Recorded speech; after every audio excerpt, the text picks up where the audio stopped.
watch the webinar. Huge apologies for the late start and me faffing around there. So welcome. My name's Sean. For those who don't know me, this is a public webinar, so it's not just members and students. Members and students, it's nice to see you here.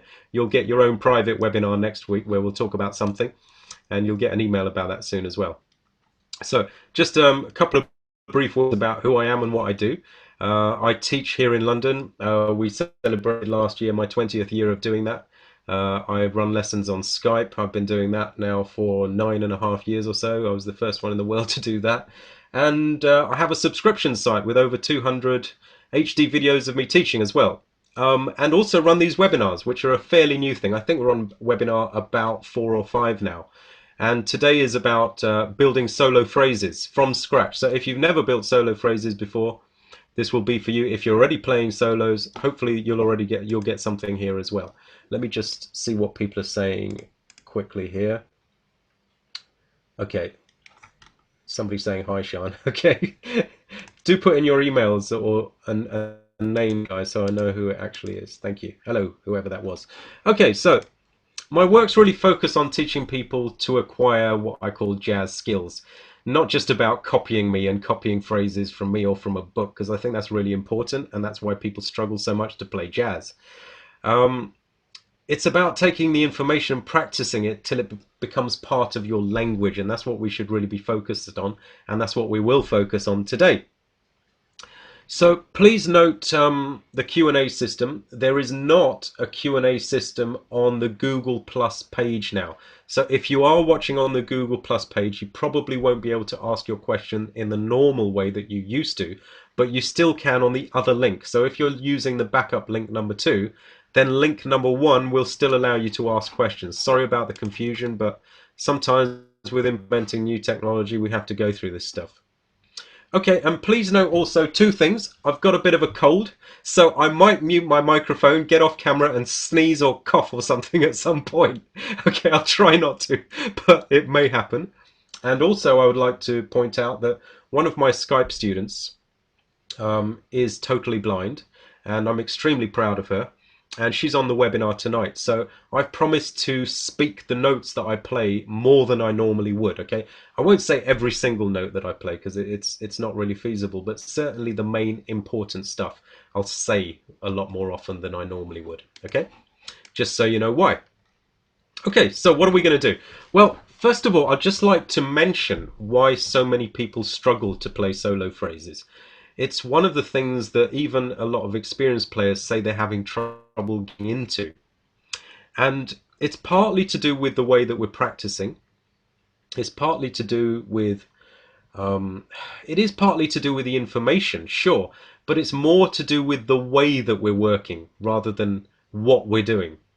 So before I knew any of the stuff that we'll talk about today, I could still play a solo, good, bad, or indifferent. I could still play something.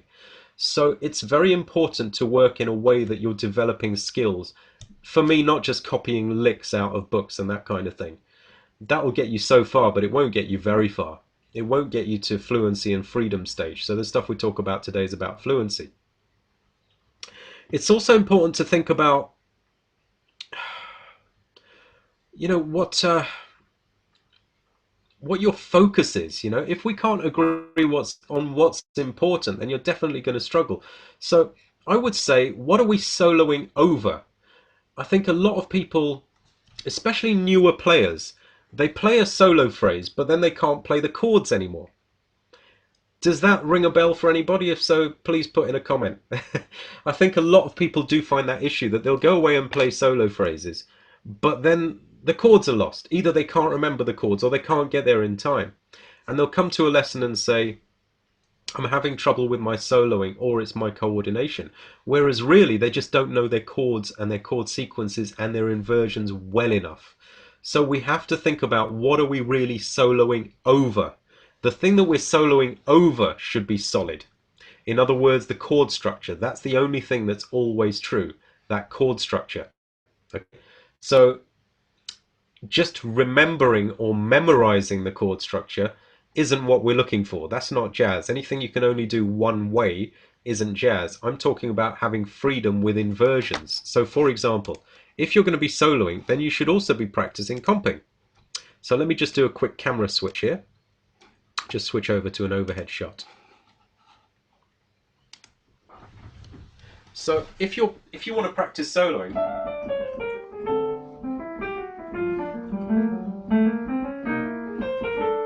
but if you're struggling to play these in the time, this 1-6-2-5, then you're really going to struggle. And that's true for, I would say, most people who start playing jazz solos from an early standard. Okay, so really watch out for that. This webinar isn't about getting fluent with chords. We've had other webinars on that, and we may have more, but it is something that's really important to mention, because very often what you think may be holding you back in your soloing isn't necessarily that. Okay, let me just see what's going on here. Okay, all seems good. So another thing, of course, is not knowing the scales enough. There's still an idea when people take up jazz piano that the scales might be boring, so let's not do it. Show me what you just did. Show me a cool phrase. But everything I'm doing is based on scales and chord notes. So knowing those inside out is important. So I've been playing jazz for about 20 years now, which isn't that long for a jazz musician. But I still practice scales every week, if not every day. But I think it's like it's not just playing scales from tonic to tonic. Let me give you some ideas already. Let's get into it here.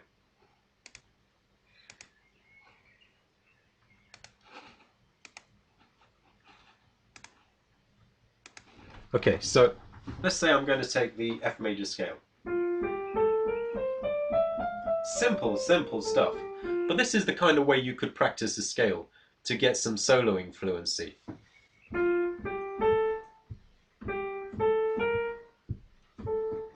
Now, it sounds like children's stuff to most of you, but you're going to see you can do so much with simple things. Look, that was 1, 2, 3. Okay, nothing going on yet. 2, 3, 4. 3, 4, 5. Now, here's something that most people aren't practicing.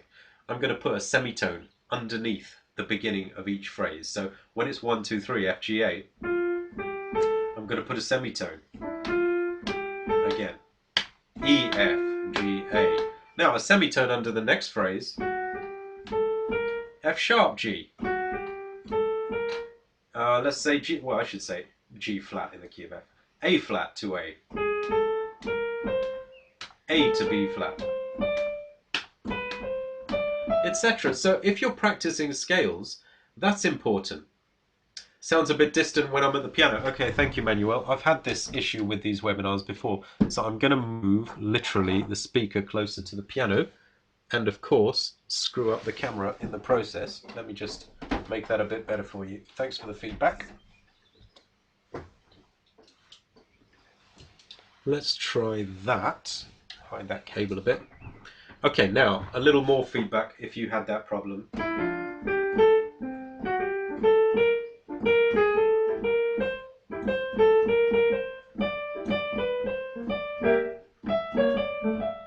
Hopefully that's a lot better. Okay, so please do let me know.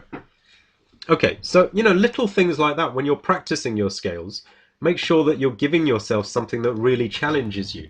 Because just going is not really scale practice, it's just knowing which notes are in the scale, you know? So you've got to do better than that for soloing purposes, okay? Let me see what else is coming up. So let's talk about what we're going to do and what you can be doing. I want to talk about joining chord notes to other things and just how to practice chord notes themselves. Let's say that I want to practice the notes in F6. Here are the different things that I feel you could be doing. I'll give you a couple of ideas today. First of all, excuse me, don't underestimate the value of semitones. So let's say these are the notes in my F6. F, A, C, D, F, if we put another F at the top. Okay? So now I'm going to say, first of all, inversions. Invert every one. And practice in time. Okay, get time in the equation as soon as possible. Now, let's put a semitone under each one. So that's E, F, A, C, D. Now the next inversion is A, C, D, F. So A flat to A, C, D, F. Next inversion is C, D, F, A. So practice B, C, D, F, A. Then practice C sharp to D or D flat to D, F, A, C. Just doing things like that. If I play a phrase over or do some improv over a 1-6-2-5 in F using chord notes and semitones, you can get a pretty good effect. So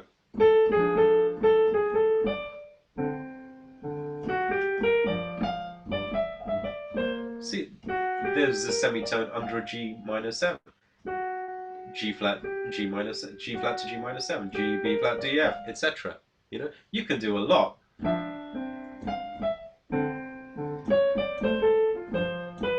See, look, I led down to the third of G minor 7 with 2 semitones. C, B, B flat. It's that kind of thing. Really explore the semitones under chords and under phrases. So, for example, I'm just going to mute the microphone and sneeze for a second. Guys, I do apologise.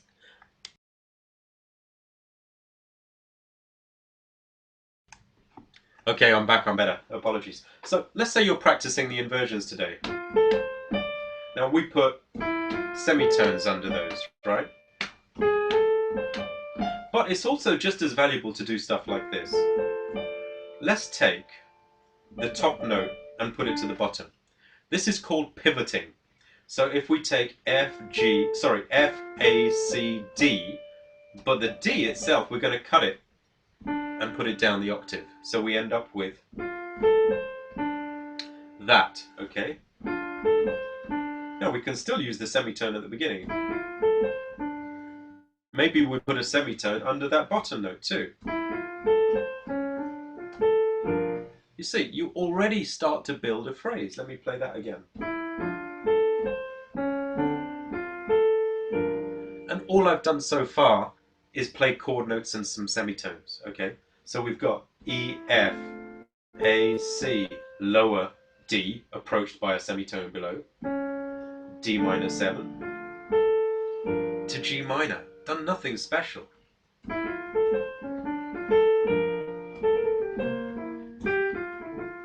And you can do the same sort of things when you're practicing scales, okay? So I know it's not the most sexy sound in the world yet, but that's really important because most people that are trying to learn to play solo phrases will stop me and say, yeah, but what did you play? I don't want to learn the boring stuff. Show me what you played. But you'll never develop your own understanding and your own skills unless you do the simple stuff that's really, really important, the rudiment stuff. And actually, I find them beautiful anyway. If you don't, listen again. They are beautiful, simple phrases. Okay. I'm just going to have a quick check for questions. Let's see if anything's coming in. I'm not seeing any questions at the moment, guys, so I apologize if you have asked something. I'm not seeing it yet. I saw the earlier one, so I'm assuming that nothing else has come in yet. Let me just check. Yep, all seems pretty straight here. I'm not seeing anything new. Okay, so here's another trick for you. Today, let's talk about surrounding notes.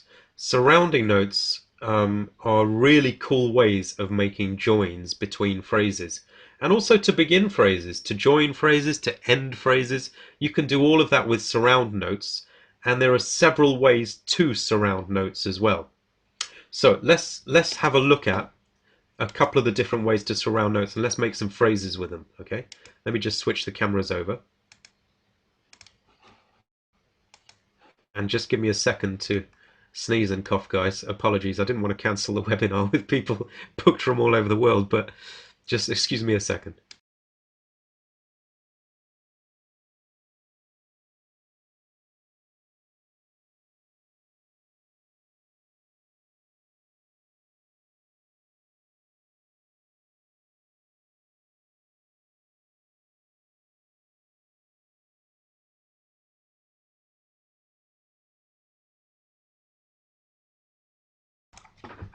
Okay, I'm alive.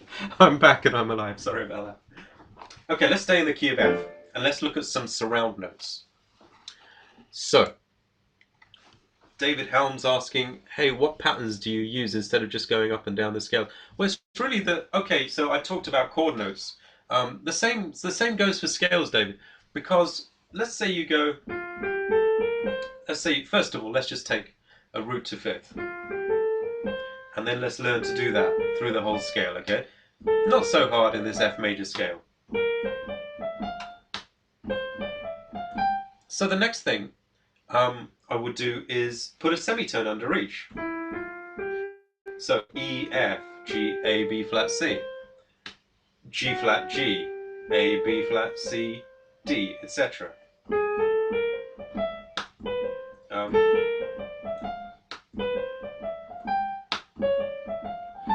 so that's just one idea, David. What we could do is pick any phrase. I don't do any stock ones. I haven't got a book. I haven't got, a page of them written out. But I'll make phrases. So let's say I'll go in the scale 1, 2, 4, 3, for example. Then take it up the scale 2, 3, 5, 4, 3, 4, 6, 5. Had to think about that. So through the whole scale, it will sound like this.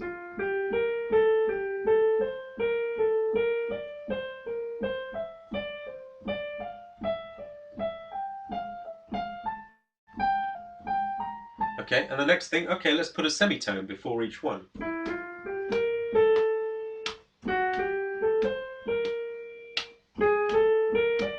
See, it's already becoming music. I shouldn't have started. I shouldn't have spoken.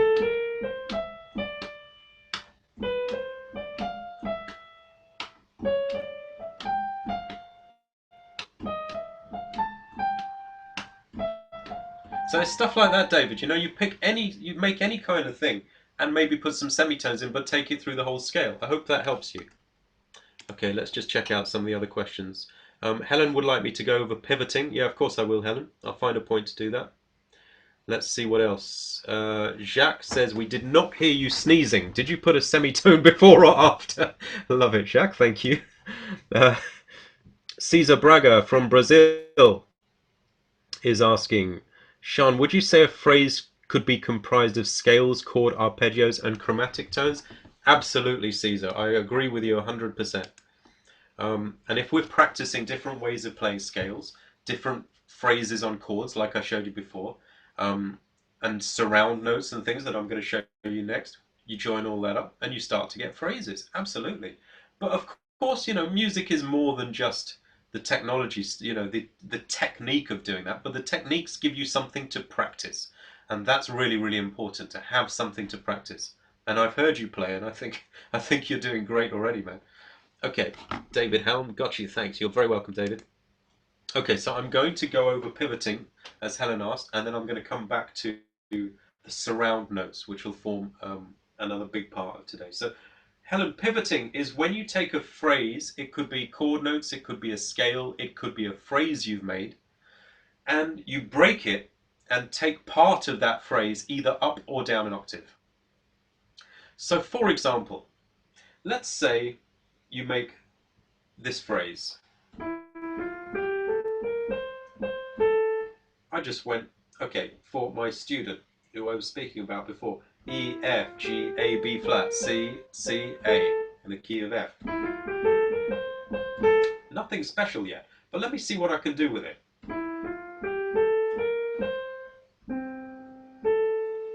That's pivoting. So what I've done is E, F, G, A flat, B, A, let me do it again.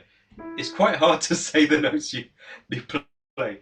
E, F, G, A, B flat, C, but I'm cutting from here. C down an octave. So instead of became, here's maybe a clearer example. Let's say, so I took the 7th of F, built a chord in the F major scale, and came back home. So E, G, B flat, D, C. But what I'm going to do this time is pivot after the B flat. So E, G, B flat, now down an octave, D, C. down here. So it'll take me in different directions. Okay, that's what pivoting is, Helen. I hope that helps. And you can get some beautiful effects in phrases if you learn to pivot and practice doing that. A couple other things coming in. Peter, are there rules regarding strong and weak beats? Yeah, there are, Peter. Absolutely. Maybe they go beyond the scope of this webinar, but in general, you want to try and make sure that your chord notes are on the beat, on the strong beats. And the other notes are off the beat. So for example, let's say I play, that's an F6, starting on the third and going down. A, F, D, C. But notice that the chromatic note is going to go off the beat. 1, 2, 3, 4. Okay, that kind of thing. So yeah, in general, try and keep the chord notes on the beat. I transcribed a fair bit of Charlie Parker, and also learned these things from Dr. Barry Harris, who I meant to mention in the introduction is one of my teachers, a great piano player. But from Barry, I learned some techniques that really get you to keep your chord notes on the beat. He doesn't quite explain it that way, but it tends to have that effect. But also just transcribing Charlie Parker, this is really geeky. One day I sat down and circled every note on a Charlie Parker transcription that fell on the beat. And now I told you it was geeky. 83% of those notes were chord notes that fell on the beat. Okay, so yeah, I do agree that that's really important. David Wallace is asking about minor 251. Why is it different to major 251? You used to say 2/5 is just 5. I still say that. So why not play 5 scale over minor 2/5? I think I have this correct. It's taken from one of your videos. Yep. And I can't quite remember my question without reviewing the lesson, which I'll do after the webinar. Okay, I'll answer this very quickly, David, because I'm sure it'll help some other people too. I did toy with the idea of including that properly in this webinar, but there were other things to talk about. But let's quickly look over it. If you have a major 2/5 in the key of C, you've got D minor 7 to G7. Now, that's because chord 2, 1, 2, is minor 7 in this key. 3, 4, 5 is G7. So all the chords come from this. Okay, and 2/5 just means 5 because that's the important sound between D minor 7 and G7. The reason it just really means 5 is because if I take a G7, a very basic one, and if I suspend the fourth, sorry, so in other words I play 4, not 3, that's 1, 4, 5, 7, so that's G, C, D, F, and then resolve that C down to B again. That's a suspended move. Now look how similar that is to 2/5. So you get this sound. It's like T for 2. So actually, if you look at a lot of the original chord sequences to tunes, you'll see 5/1. You'll see G7 to C. But if I just put movement into that, it becomes sus, suspended. Or I could play D minor 7 to G7, which is almost the same. You see how similar they are. That's why 2/5 just means 5, and you can play just the G7 scale over the entire 2/5/1 progression. Okay, the minor 2/5s are different because they come from a different scale. So a minor 2/5 for me is D minor 7 flat 5 to G7. Why? Because look at this scale. Listen to this scale. C harmonic minor, C, D, E flat, F, G, A flat, B, C. The second chord is D minor 7 flat 5, also known as D half diminished. The fifth chord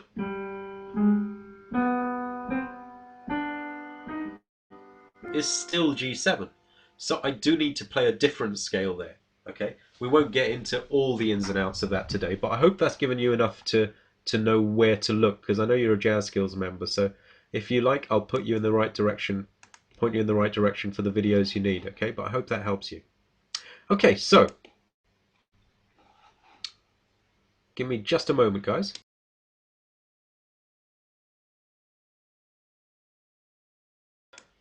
That was just another quick cough and sneeze and sniff, but I'm okay. Okay, so let's get to the main part of today's webinar and what we're going to talk about. Okay, so I thought a tip that I can give you all at any level is how to surround notes. Surrounding notes are just beautiful, and they're not that hard to learn. They take some practice, but there are several ways to surround notes. And what we're talking about when we say surround notes is playing a note over and then below and then landing on a note, or the other way around, below then over, then landing on a note. There are a few ways to do that. So let me show you some. David says, got it, thanks. You're very welcome, David. I'm pleased to help. Okay, let me do a quick camera switch. I'm glad we got into a bit of a rhythm here after that beginning part of the technology. Thanks for sticking with it, guys.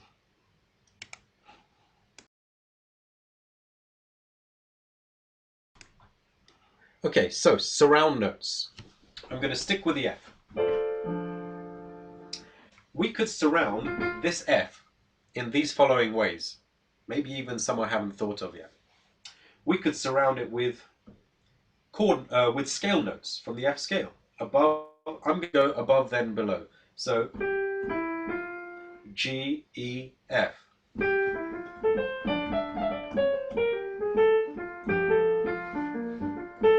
So it just starts me off.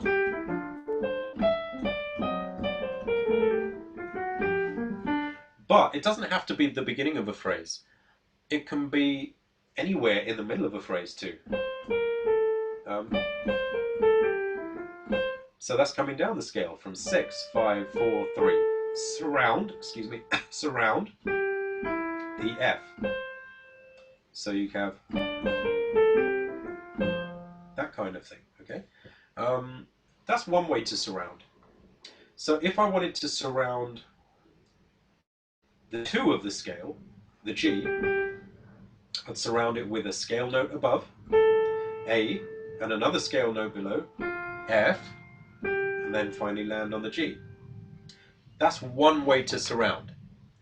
But here's another way to surround as well. We could have semitone above, semitone below. So if I come back to F and go semitone above, semitone below, that's what I get, right? And then straight up a chord. So here's a G, E, F, A, C, D. So I'm surrounding the F and then going up a chord. Okay. That was, sorry, I want to show you the semitones one. F sharp, E, F, or G flat, E, F.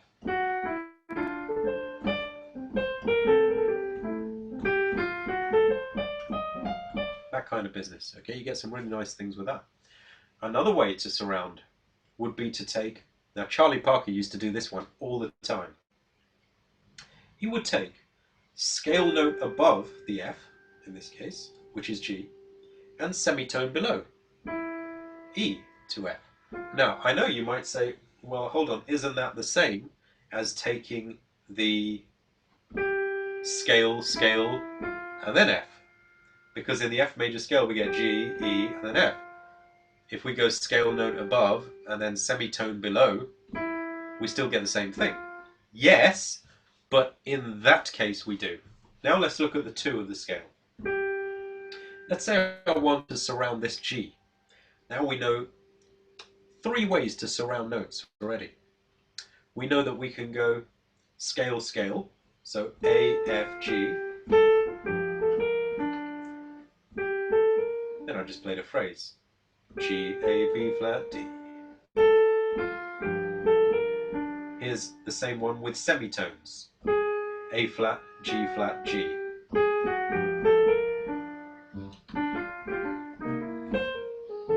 Here's the same one with scale note above semitone below. So here's G.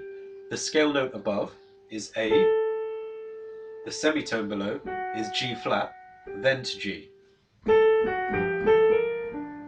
Aren't those beautiful? I love those.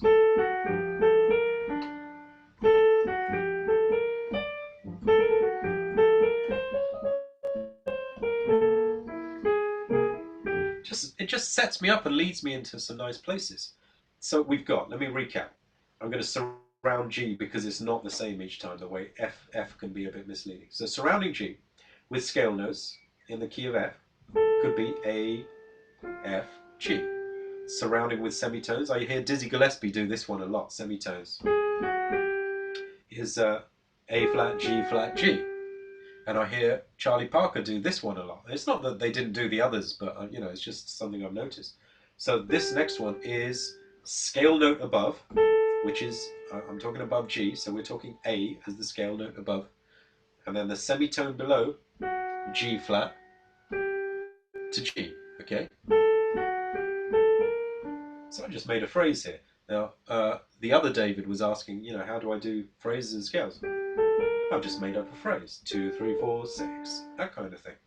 And now I'm saying, well, and like Caesar said, well, do you, joining chord phrases to scale phrases to semitone things? And here we go. That's a surround joined to my scale phrase. This is my surround joined to chord notes. See, surround, up, down the chord, and then land somewhere else on the C7. Okay, so those are 3 really important ways to surround notes. Let me just grab a little bit of water and have a look at your questions here, guys. I'm just going to switch the cameras over for a minute and mute my microphone for a second. Excuse me.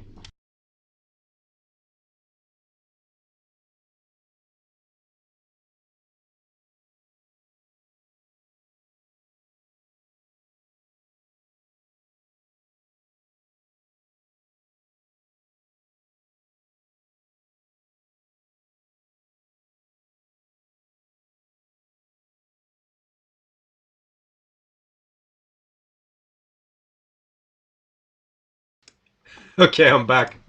Let's take a look at the questions. I do apologize for having to disappear several times on this webinar. Okay, so Helen's asking, how do you shape your solos? Pretty awesome question. Okay, let's talk solo shape a little bit. So once you've practiced your phrases, okay, let's talk about, first of all, how to practice. We talked a lot about how to practice kind of little phrases and stuff. But when you're learning a tune, I feel that a good thing to do is to say, okay, I've practiced stuff for G minor 7, for example, there by using the surround notes on it. So let me choose a tune that's got G minor 7s in there. Anything in the key of F is going to have G minor 7s in there, right? Or a chord 2 in any key if I'm practicing surrounds on the second note, for example, dee-da-dum, the one that we just did, or the semitones, dee-da-dum, all that sort of business. But then I'm going to say, well, where else in this tune could I practice that? So for example, I might say, okay, well, there's C7. Maybe now, no, okay, let's look for other minor 7 chords if we're practicing arpeggios up and down minor 7 chords, So first we're saying, where are all the G minor 7s? Let's put it that way. Then we're saying, where are all the other minor 7s? Then we're saying, well, could we do this in other places? Because I feel that one thing that beginners do, even intermediates, actually, to be honest, even advanced, that may not be helping them that much, is that they try and say, okay, I've learned what to do here, there. Show me what to do on the 4th bar. Now show me what to do on the 5th and 6th.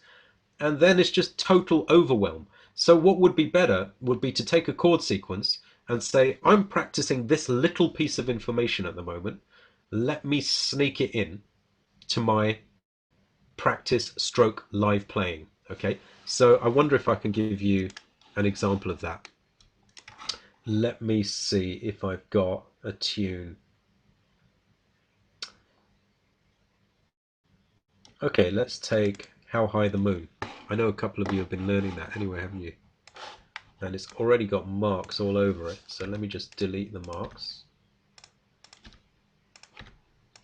Probably from a Skype lesson that I was teaching, because on Skype lessons I make a lot of marks on tunes live. And by the way, Skype lessons tend to have better sound and picture than this, in case anybody's wondering. But this is not bad for what it is, I think. Okay, this much will do. So let me do a quick screen share here, guys. Just takes a second to set up the screen share. Okay, and there it is. Let me bring it down a bit so you see it. Yeah, so you should see the How High the Moon page now. Excuse me. So already we have a G minor 7. I've been practicing G minor 7s, and this progression G minor 7 to C7 is going to F. You know, so we've got a place where we can start doing that stuff. That happens to me every time. We've got a place where we can start doing this stuff. Then I might say, okay, are there any other G minor 7s in here? Well, yeah, there are later on, so let me practice those skills there. What do I mean by practice those skills there? Well, I mean something like this. Let me show you at the piano. Just do a quick switch. And guys, I'll just let you know that we lost about 5 to 7 minutes at the beginning because of the sort of technology confusion. So I will go over about 7 minutes. So I hope you can manage to stick around. And I will also make the recording available to you in case you do have to rush off it, in case your lives are just way too busy. Okay, so let's say on How High the Moon. Where am I? Yeah.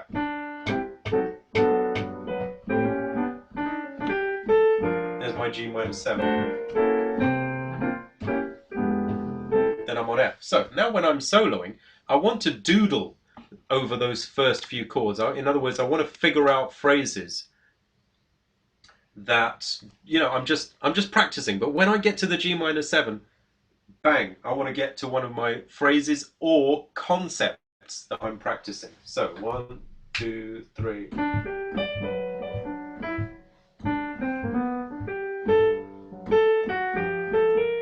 Who remembers that phrase I played before? Surrounding the G, scale tone above, semitone below, 1, 2, 3, down to the 6th of F. So when I say 1, 2, 3, I mean the 1, 2, 3 of G, really, of G minor. But let me clarify the notes, especially for my student who I promised I would speak. So we've got surround, A, G flat to F. A is the scale note above G. G flat's the semitone below. Now G, A, B flat, D. Now Helen, you asked about pivoting. This phrase could be if I take the D from the bottom to the top. Maybe that's what it was before I said that would be a pivot. How about if I pivoted after the A? Not as pretty, but possible. Could be all kinds of things. You see, I'm breaking it in different places and then going down an octave. So let me show you again. Here we go. Now I want to see if I can practice that on the F minor 7 coming up. Here we go.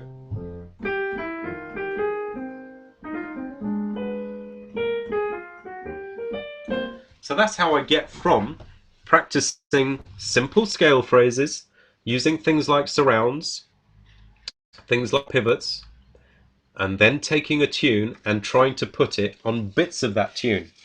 Not trying to take it and go, right, I've got to pivot on every chord now and I've got to surround every note. Not like that. Just choose a little bit, okay? Let me just get back to your questions here, guys. Thanks for asking the questions. I do love it when you do ask the questions. It makes me feel like there is somebody there and that you're involved. Okay, Helen was asking about shape of solos. Yeah, I still haven't talked about that, Helen. I'll talk about that. Mez says, really helpful so far, Sean. Thank you, Mez. I appreciate that. Any ideas for left hand while soloing is Peter. And another one. Lots of questions today. This is good. So clearly the new Q&A is good. We just got to iron out that issue with some people seeing the video as private message. And the other question from Helen again is, any tips for interval practice? I often hear what note I'd like to play, but play something different. Yeah, a lot of people say that, Helen. Okay, let's take all of these questions. So, first of all, Helen, how do I shape my solos? Probably the most effective thing you could do, in my opinion, this is the way I play. Somebody else might play differently, but I don't believe in firing all your bullets at once, okay? So the shape is also not giving away all your best ideas right at the beginning. Shape is also learning to breathe, not just talking incessantly without a breath, okay? Those things are shape too. So a lot of new improvisers, let me switch over to an overhead of the piano. A lot of new improvisers will do this. Let's take the same tune.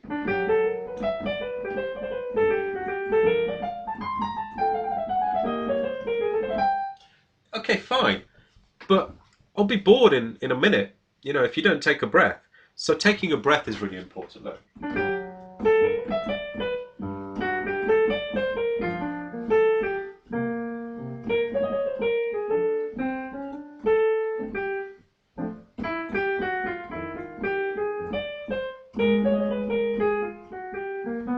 That kind of thing.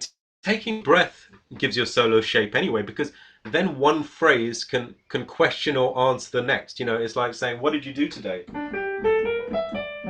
And then somebody thinks, "I went to the webinar." Really?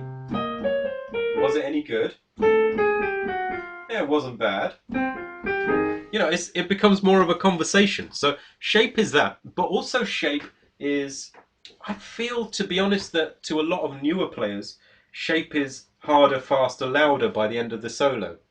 And they don't get that round of applause from the audience unless they finish like, unless it's like huge, huge, big stuff. But it wasn't always like that. So shape can be starting small, for example. Let's say.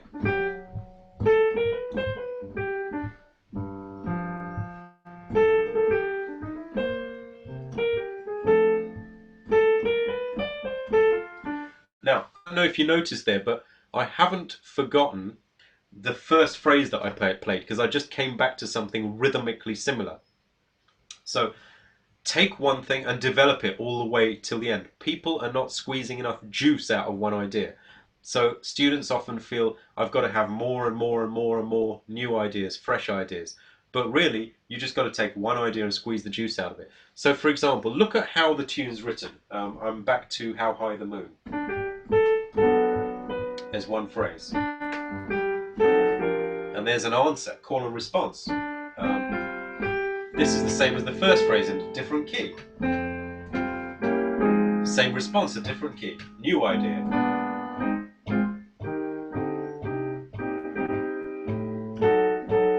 Now we're going to respond to this. So if we can do anything we do as composers, we can do as improvisers. So let's say I want call, response, then something new. Here's a solo phrase like that. Call. Response. Back to the original.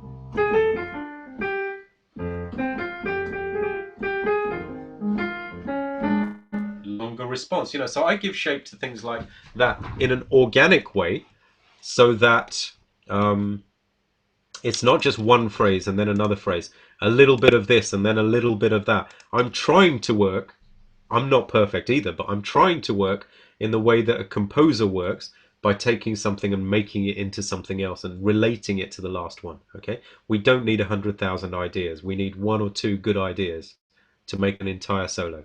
Okay, hope that answers that one. Let's see, quite a few questions, and let me just have a quick read of them, guys. So Peter was asking, any ideas for left hand while soloing? Yeah, Peter, for me, keep it really simple. I know that more newer players, and by newer I'm talking like post 1960s, will maybe be more rhythmic with the left hand. I asked Barry Harris about this once. when I studied, for those of you who don't know, with Dr. Barry Harris for like 10 years. But in the beginning, I asked him that question. He said, "Don't do nothing, just hold the chord." I said, "What are you talking about?" He's right. You can play a whole solo. You just hold the chord in the left hand. Look.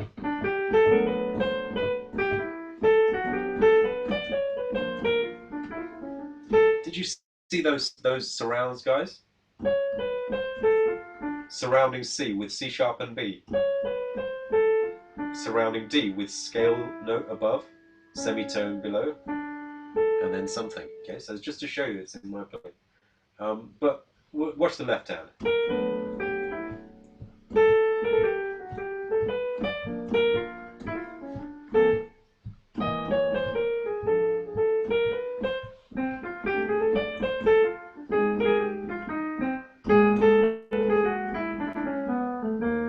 Honestly, Peter, just hold a chord. You'll get so much from doing that. Just hold it. Okay, let's see.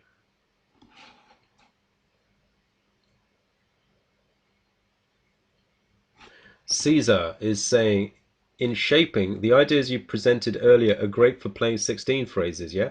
Yeah, absolutely. If you've got the guts to play lots of 16ths, sure, you can do that with those things for sure. Let me just switch the cameras over because I know you're just looking at a blank piano now. You might as well see me talking to you. Here we go. So a couple of other questions. David, for me, the massive leap that I haven't got past is going from practicing over one chord to linking chords and solos over a progression. Any tips? Um, yeah, I think it's pretty much what I was saying earlier, David, is try and take one bit of information over one section and then see where else you can play it. But also practice the important chord sequences. So for example, 1 6 2 5, 1 flat 3 diminished 2 5, major 2 5s in general. You're the one that mentioned minor 2 5s in general. Let me read your question again. From practicing over one chord to linking chords and soloing over a progression. Yeah, let's look at that. I think it really comes down to the same as we are saying before. Try and just doodle over the whole lot first. You've got to first be good at just getting from the beginning to the end. A good solo, a bad solo, a reasonable solo, a terrible solo, a lovely solo. Doesn't matter. You must be able to. Simple stuff.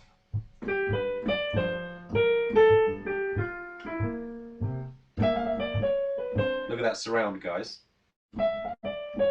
C sharp, B, C. Triplet at the top. But I think, David, to be honest, most people that ask your question and I don't know if this is the case with you. I haven't heard you play in person for a while because you're now a Jazz Skills member. But I think most people that say that are struggling to comp. Just practice comping. So take a tune like that. 1, 2, 1, 2, 3, 4.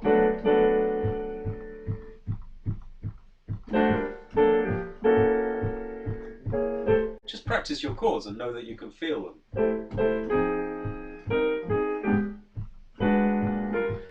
And they can be simple chords like we were talking about with Peter earlier. They don't have to be special chords. But make sure, okay, here's the progression. Number one, make sure that you can comp through your tune without worrying about it. Number two, make sure that you can doodle over your whole tune without thinking about it. Number three, take particular progressions in that tune and drill them and really iron them out. Okay, David? Hope that helps you. Okay, let's see what else.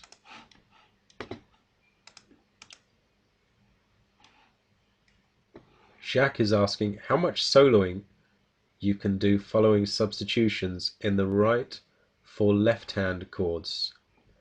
When to stop or add so as not getting boring or, he says, too modern in quote marks. Let me understand what you're saying here, Jacques. How much soloing can you do following substitutions in the right for left hand chords? I'm not entirely sure what you mean, Jacques. Please clarify a bit. I'd love to answer it. In the meantime, I'm going to talk about Helen's question here about intervals. Helen's asking, any tips for interval practice? I often hear what I'd like to play, but play something different. Yeah, I mentioned that question. I haven't answered it yet. A lot of good questions today, guys. You're keeping me good and busy. This is good. Interval practice. Yeah, do things like little songs. You know, I teach these in lessons. So, for example, a fifth is Star Wars. I'm doing it with my left hand and not looking. So, 1/5. You know, and then just hear those 1/5s. Then make solos with it. Semitones. Surround. 1. Surround. But also learn to, excuse me, learn to sing songs in numbers. This is something I do with my singer students a lot. I probably won't attempt too much of it today because of the way my voice and my nose is. You can probably hear. But let me do a quick camera switch. Excuse me, just 1 minute.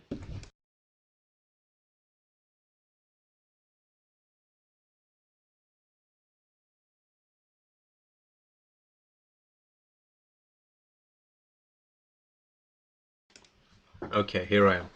So, for example, let's say if you're going.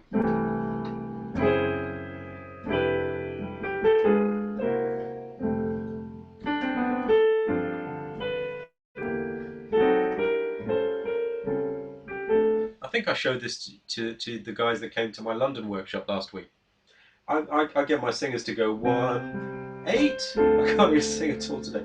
7, 5, 6, 7, 8. 1, 6, 5. That kind of business. I'm singing even worse than usual, man. But that kind of thing will really sort your intervals out. Okay, I think that's all the questions that are around at the moment, but I'll give them a while to come in. Okay, let me have a quick check of anything else I wanted to say to you. Okay, Jack's clarified his question for me. Thank you. I.e. using brother chord scales in the solo while playing normal chords with the left, or using tritone. Okay, I'm with you. So I think, Jack, what you're asking is how far can you go with your right hand whilst keeping simple left hand chords? Because guys who don't know, I teach my students to do stuff like this. So I had a 2-5-1 in the F, but on the C7 I'm using a more exotic scale. I'm using the G flat 7 scale because it's the tritone of C. Too much to get into in the webinar, but Jacques, to answer your question, because if I get into excuse me, if I get into the ins and outs of how I do all that, I'll spend a whole webinar on that. Excuse me, I have to cough.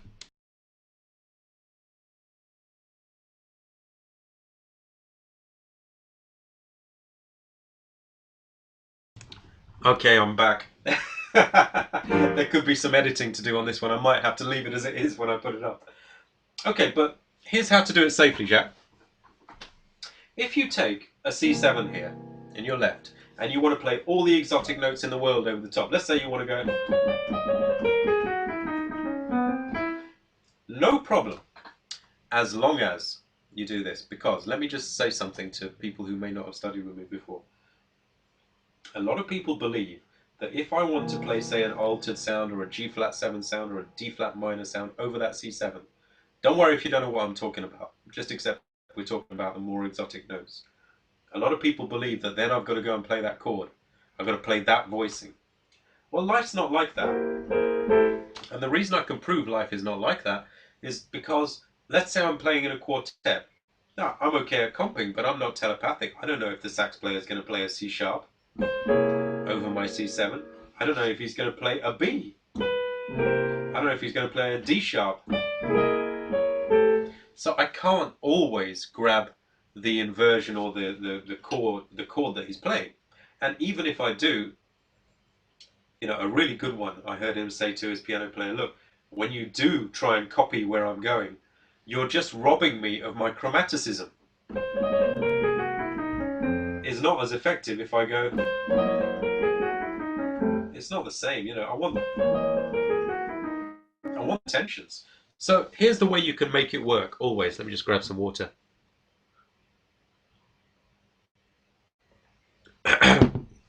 And I'll just mention we're getting to the last 5 minutes, guys. So any questions that come in, I'll do my best to answer, but we'll run out of time pretty soon. So get them in fast. If you want to be safe, Jack, in the left hand, if you take 1 and 7 on a C7, you can do anything you want. Same with 1, 3, 7. You can do whatever you want. Now, I know that you know how to take A7 notes on that C7. I know you know how to do that because you talked about brothers in your question. Surround, C sharp, B, semitones around C. So what did I do here? C, C sharp for A7, coming down an A7 chord, A, G, E, C sharp, surround, C with semitones. You can do that just fine as long as you don't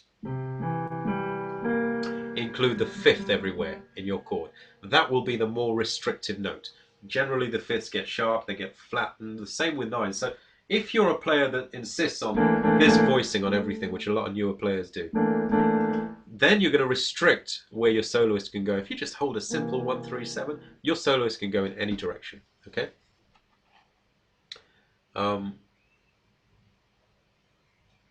With the left using tritones. So Jacques, you can do. I'm just looking at your question to make sure I've answered it. You can do as much of that as you want, but just make sure that the voicing in the left hand's simple and then you can do anything you want over it. I hope that answers it for you, buddy. Okay, Ray, good to get a question off you, Ray, because that means that the new Q&A is working for you. I know you said you couldn't ask a question last time.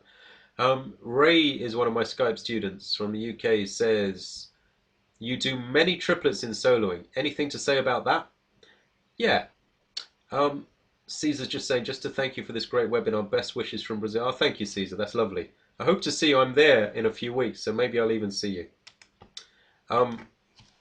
Ray, yeah, definitely. Triplets. Barry Harris says triplets rule the world. So you can practice triplets like... See, look what I'm doing.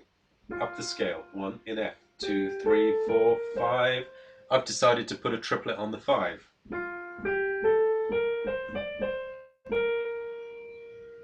Now I'm going to surround the 3 with semitones. B flat, A flat. I think it's different to what I did a minute ago, but I'll be honest, I can't remember what I did a minute ago. So a triplet, you know, it has a rhythmic thing that's really useful in jazz. But you can practice them in scales. So let's say, I'm going to say 1, 2, triplet between 3 and 4. Let's do that up the scale. And up the next one.